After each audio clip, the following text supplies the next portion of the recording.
जय हिंद, भारत माता की जय। आज जो हमें इंफॉर्मेशन मिली है, मीडिया हजरात पूरे गांव में, पूरे इलाके जात में गए हैं। यहाँ पर जो नया लेफ्टिनेंट गवर्नर साहब का हम धन्यवाद करते हैं, जो नए पंचायत की ओर से केयर सेंटर बनाए जा रहे हैं। ये मीडिया हजरात पूरे इलाके जात में गए हैं। वीडियो साहब ने भी आश्वासन दिया है। मैं जनाबे पंच साहिबान, सरपंच साहिब से प्रार्थना करूंगा, आपके ब्लॉक में, हर ब्लॉक में एक केयर सेंटर बना रहे हैं। केयर सेंटर इसलिए बनाया जा रहा है भाई कि अगर कोई ज्यादा पेशेंट क्रिटिकल होगा या ज्यादा तकलीफ लाचार हो जाएगा, उस कोविड पेशेंट को जो है उसमें रखा जाएगा। 5 बेड का वो बनाया जाएगा। ये आप लोगों की हर गांव में, हर पंचायत में इसका बहुत बड़ा फायदा है। वहाँ पर ऑक्सीजन की व्यवस्था की जाएगी। बाकी जो मेडिकल की व्यवस्था टीम है वो पूरी की जाएगी। दूसरी बात यह है, मैं धन्यवाद करता हूँ यहाँ की एडमिनिस्ट्रेशन का, तहसीलदार Mendhar, SDM Mendhar, SDPO, BMO Mendhar और बालाकोट तहसीलदार साहब ने बहुत बड़ी मेहनत की है कि वहाँ पर शायद मेरे ख्याल में 65% जो है 66 पॉइंट जो है ये जो है वैक्सीन वहाँ हो चुकी है। ये बहुत बड़ी मेहनत है इनकी।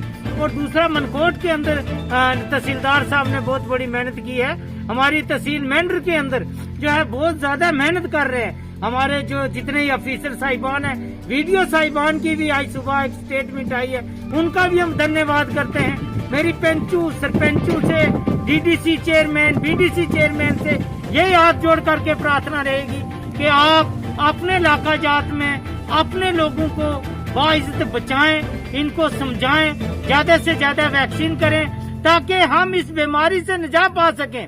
क्योंकि हमारी मेंढर के अंदर इतनी बड़ी बीमारी अभी नहीं फैली है, मगर फिर भी हम लोग बचाव करें ताकि हम लोग जो है इसको बचा करके, आप देखें हमारा व्यापार जो है पूरा ठप हो चुका है, हमारी दुकानें ठप हो चुकी हैं।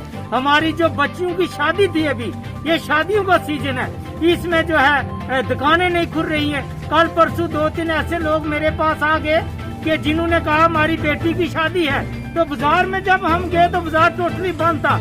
हमने ये लेफ्टिनेंट गवर्नर साहब से और डीसी पुंछ से, और मैं एक प्रार्थना करूंगा अपनी एडमिनिस्ट्रेशन से कि जिस तरीका से व्यापार मंडल की दुकानों को आपने समय दिया है, सब्जी वेजिटेबल वगैरह की दी है, इसी तरीका से जो ये क्रैकरी की दुकानें हुई, फर्नीचर की दुकान हुई या और कोई सिस्टम जो है, जो यहाँ अपने कपड़े की दुकान हुई, इनको भी थोड़ा थोड़ा समय दिया जाए। भाई लोगों ने बहुत बड़ा एडमिनिस्ट्रेशन का साथ दिया है। यहाँ के पंच, सरपंच, जो आम सीनियर सिटीजन हैं, वो इस बात को समझ चुके हैं इस महामारी से कैसे बचना है, इसका भी लोग स्वागत करते हैं। मगर इसके साथ साथ लोगों की जो व्यवस्था है, जो लोगों को आम जरूरत का सामान है, उसकी सख्त जरूरत है। अगर 1 महीना हमारा बाजार बंद रहेगा, हमारे सिस्टम बंद रहेंगे, और कुछ हद तक मैं गुजारिश करूंगा लेफ्टिनेंट गवर्नर साहब से, डीसी पुंछ से, एसडीएम मेंढर की पूरी एडमिनिस्ट्रेशन से प्रार्थना करूंगा, एसएचओ मेंढर, एसडीपीओ मेंढर, तहसीलदार मेंढर, बीएमओ मेंढर, एक बार आप थोड़ा थोड़ा समय दें। जो आम दुकानें हैं उनको भी थोड़ा मौका दिया जाए ताकि ये लोग भी अपनी जिंदगी चला सके। और पूरी एडमिनिस्ट्रेशन और जम्मू कश्मीर की भारतीय जनता पार्टी के जितने कार्यकर्ता हैं, जितने हमारे प्रधान हैं और जितने हमारे एमपी साहब हैं, हमारे जुगल किशोर शर्मा जी, रविंद्र रैना जी, ये सब के सब मेहनत कर रहे हैं। कोई सोकर नहीं बैठा है। ये जो लोग बंद कमरों के अंदर बातें करते हैं, वो मेरी बात सुन लें। ये वक्त नहीं आएगा, ये समय गुजर जाएगा।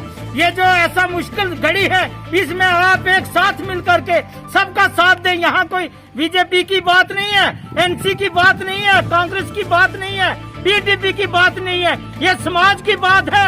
आपने कल समाज के पास आना है, आपसे ये लोग हिसाब पूछेंगे और आपको जवाब देना मुश्किल हो जाएगा। आज एक दूसरे की लातें खींचने से अच्छा है कि आप समाज की सेवा करें, समाज के आगे खड़े हो जाए। मैं जितने लीडर साहिबान हैं जो बंद कमरों के अंदर, एसी के अंदर बड़ी बड़ी बातें करते हैं, मैं उनसे पूछना चाहता हूं, आपको 70 साल हमने मौका दिया है, आपने क्यों नहीं ऑक्सीजन प्लांट लगाए? आपने क्यों गरीबों की हिफाजत नहीं की? आज बंद कमरों के अंदर बड़े बड़े बयान देते हो।